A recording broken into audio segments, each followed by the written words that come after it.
반갑습니다. 저는 올해 창녕 옥야고등학교에서 1학년을 맡고 있는 사람입니다.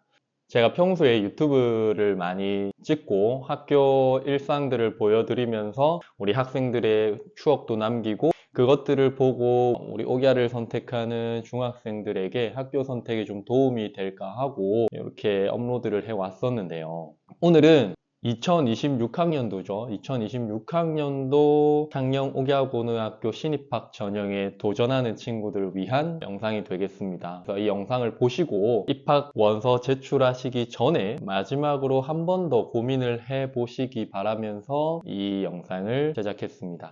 제가 입학 설명회 때 하는 이야기입니다. 제 이야기를 듣고 조금 더 후회 없는 선택을 하시길 바라면서 설명회 때 못 들었던 친구들을 위해서 그 이야기를 전달해 보겠습니다. 먼저 우리 창녕옥야고등학교에 입학을 하고 싶어서 입학 상담을 받고 원서를 내고 어쨌든 우리 창녕옥야고를 찾아주신 학생들과 학부모님들이 결국 저희 학교를 방문해 주신 거는 본인이 공부 좀 하니까 자녀가 공부 좀 하는 것 같으니까 중학교 때 성적이 좀 잘 나왔으니까 좋은 대학 한번 가보려고 그래서 어떤 고등학교를 가면 대입에 조금 더 유리한지 그것들을 생각을 하시다가 우리 학교를 방문해 주신 것으로 알고 있습니다. 그렇다면 잘 선택하셨습니다. 맞습니다. 현재 대입도 그렇고 변화한 2028 대입에서도 결국 저희는 대입에서 성과를 낼 것이라고 이야기를 하고 있고요. 뿐만 아니라 2028 대입을 앞두고 사실 대다수의 입시 전문가들은 옥야와 같은 포지션에 있는 학교가 더 큰 힘을 낼 수 있을 것이라고 이야기를 합니다. 그러나 지금 제가 말씀드리려고 하는 거는 그런 부분들이 아닙니다. 이미 그러한 부분들은 학부모님들과 학생들이 충분히 고려하셨을 거고 다른 입시 전문가를 통해서 이야기를 많이 듣고 심사숙고해서 우리 학교를 선택하신 줄 알기 때문에 더 여기서 말씀드릴 필요는 없을 것 같고요. 제가 말씀드리고자 하는 거는 그래서 옥야를 입학하고 나서 여기 졸업하고 대학을 가는 3년까지의 그 과정에서 아이들이 얼마나 힘들었는지 어떤 마음으로 어떤 생활을 하면서 대입에 도전하게 되는지 그 이야기를 좀 해보려고 합니다. 지금부터 제가 하는 이야기를 듣고 충분히 가슴 깊이 새기지 않고 또는 단 한 번도 심지어 생각해 본 적이 없는 이야기라면 이미 만약 입학 결정이 내려졌더라도 다시 한번 심사숙고 해보셔야 됩니다. 먼저 말씀드릴 것은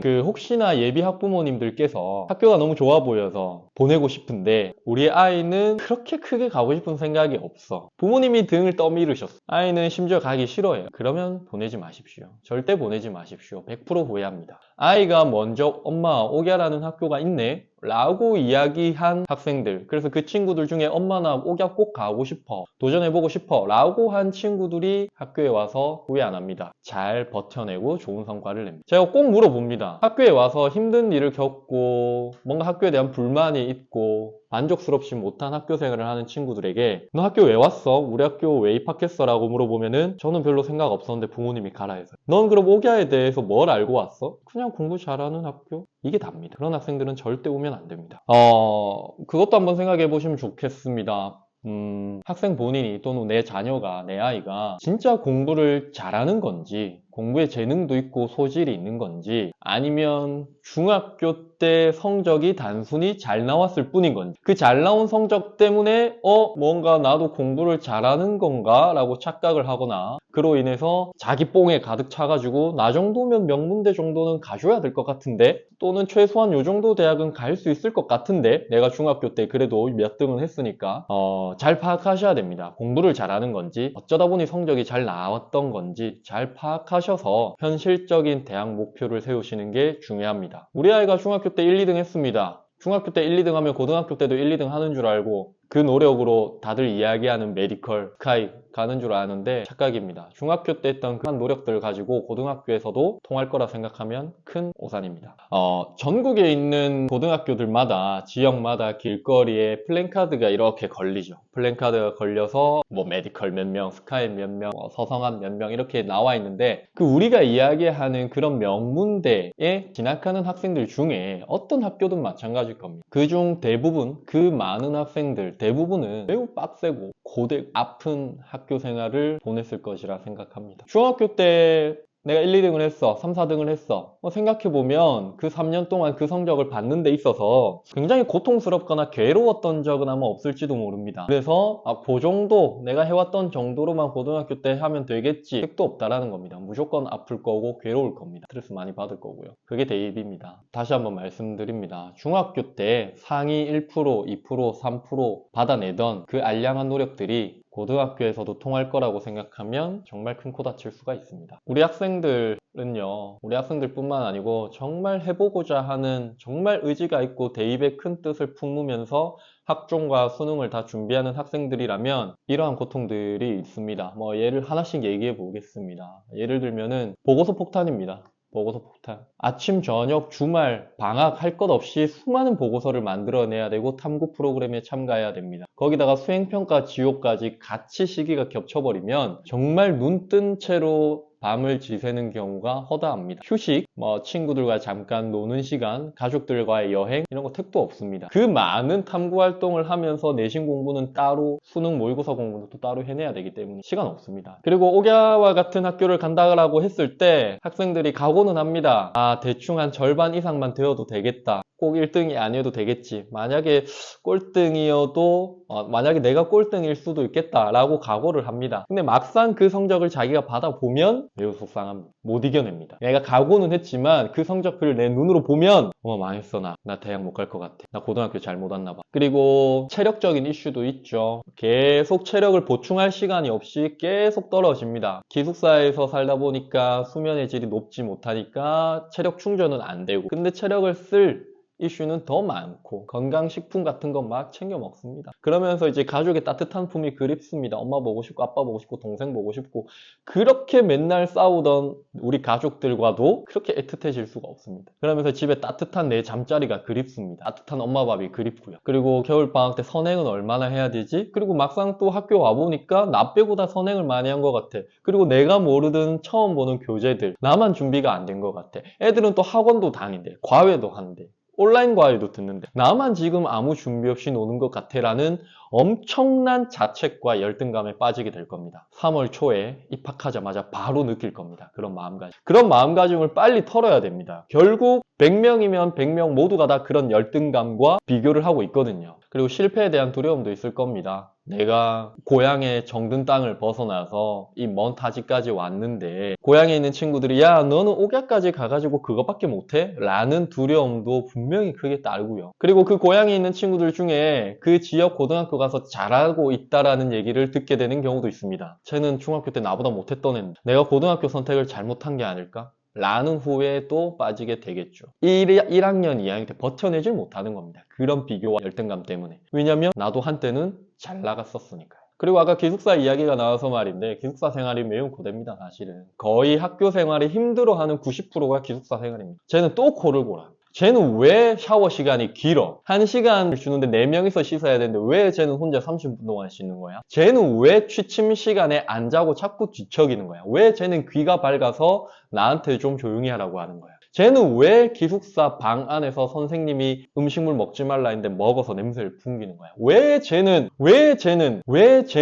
우리 방에 다른 반 친구들을 데리고 와서 수다를 여기서 떠는 거지? 나 자야 되는데. 왜 쟤는 드라이기를 오래 써? 왜 쟤는 17년 동안 다르게 살아왔던 생활 방식들이 4명이 모이면서 부딪히게 됩니다. 여기서 엄청난 갈등이 벌어집니다. 정답은 없는 경우가 가까워요. 네 말이 맞니? 내 말이 맞니? 엄마, 우리 방 애들 다 또라이야. 우리 방 애들 다 이상해. 가정교육을 못 받았나 봐. 엄마 쟤는 왜 저래? 이걸 애들만 그렇게 이야기할까요? 학부모님들도 이야기합니다. 선생님 걔는 왜 그럴까요? 선생님 쟤는 왜 그럴까요? 선생님 우리 애는 다 괜찮은데 걔는 왜 그럴까요? 뭘 생각해 보셔야 되는지 아시겠죠? 지금 4명이서 쓰는 방, 나는 추운데 쟤는 덥고, 나는 더운데 쟤는 춥고, 나는 창문을 열고 싶은데 쟤는 닫고 싶고, 사소한 이야기로 생각되시나요? 아닙니다. 애들 그 사소한 거 하나 때문에 안 그래도 공부하기 예민한데 그런 것들 때문에 스트레스가 이만큼 차오른다고요. 밥이 입에 안 맞고. 중학교 때 친구들은 다 착했던 것 같은데 여기 애들도 착합니다. 중학교 때 친구들 여기 데리고 와서 17살이란 나이에 4명 가둬놓고 공부도 시키고 같이 생활해봐라 하면은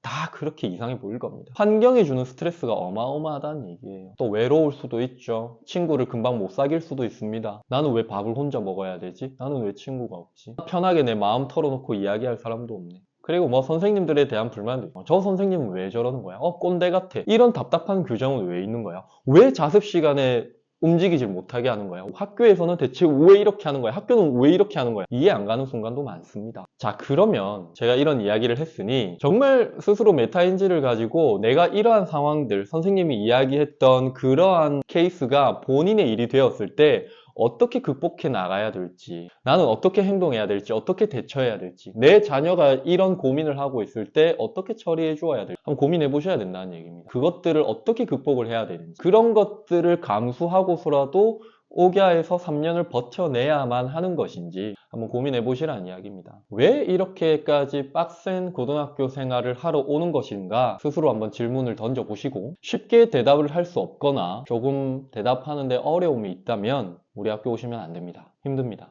진짜 힘듭니다. 그렇다면 그럼에도 불구하고 이 모든 것들을 다 충분히 인지하고 오는 학생들, 그런 것들을 알고 있는 우리 재학생들은 왜 구태여 여기서 버티고 있느냐? 그것에 대한 답은 이렇게 이야기할 수 있습니다. 제가 지금 보여드리는 거는 우리 학교를 졸업한 학생들에게 졸업 후기를 좀 써달라고 했던 것도 있고요. 선생님들이 써달라고 한 것 외에 학생들이 자발적으로 졸업과 동시에 개인 블로그에 올려놓은 졸업 후기라고 해야 될까요? 그런 것들을 제가 우연히 보고 퍼온 것들입니다. 우리 학생들이 졸업을 하고 나서 하는 생각들을 잠깐 살펴보시면 왜 옥야에서 버텨내었는지, 왜 옥야를 선택했는지에 대한 답이 조금 되시리라 생각이 듭니다.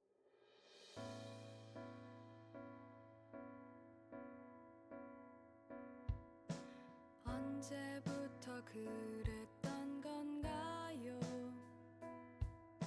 상처투성이의 옷을 입고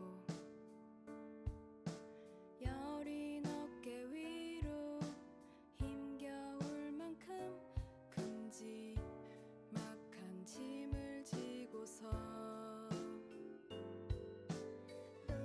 우리 옥야의 학생들은 이러한 이유들로 지금도 살아가고 있습니다. 요약하면 이 힘든 여정에서 얻는 것은 결국 삶을 헤쳐나가는 힘이다. 제가 얘기했던 이 힘, 이 가치에 대해서 깊게 이해하고 공감할 수 있는 친구라면 우리 학교와 어울립니다. 와서 도전해 보십시오. 꽤 멋진 고등학교 생활이 될 것입니다. 그런데 전혀 제가 지금 하는 말을 이해하지 못하고 이런 얘기를 대체 왜 하는 거야? 라고 생각이 들거나, 또는 이 17, 18, 19살 인생의 가장 크고 유일한 목표가 명문대 합격이라면 다시 한번 고민해 보십시오. 저희 학교 오실 필요가 없습니다. 오직 명문대 합격만이 전부여서, 오직 명문대 합격만이 고등학교 진학의 이유라면 고등학교를 가실 게 아니죠. 고등학교를 진학 안 하고 검정고시 쳐서 기숙학원에서 수능 준비하시는 게 명문대 합격은 더 유리할지도 모릅니다. 너무 무겁게 이야기했을 수도 있는데, 지금 우리 재학생들도 제가 앞서 말한 이런 고민거리들을 모두가 한 번쯤은 생각하고 겪습니다. 그런데 대부분의 학생들은 그것들을 슬기롭게 잘 극복하고 이겨내면서 행복하고 즐거운 순간들을 학교에서 많이 보냅니다. 좀 더 성숙해진다라고 볼 수도 있을 것 같아요. 그런데 그 중에 몇 명, 1년에 몇 명은 감당하기 벅찬 스트레스를 받기도 합니다. 학업과 교우 관계, 삶을 살아가는 방식에 있어서요. 크게 힘들어합니다. 그렇게 되면 전학이나 자퇴까지 고민하게 되는 것이죠. 나는 그러지 않을 거야 라고 생각하면 큰 착각입니다. 여기 와서 그렇게 힘듦을 겪는 친구들이 다 하는 얘기가, 나는 안 그럴 줄 알았어요. 우리 아이는 잘 지낼 줄 알았어요. 라고 합니다. 당연히 그게 너일 수도 있습니다. 잘 생각해 보시기 바랍니다. 이곳은 아무나 버틸 수 없습니다. 자신 없는 친구들은 되돌아가십시오.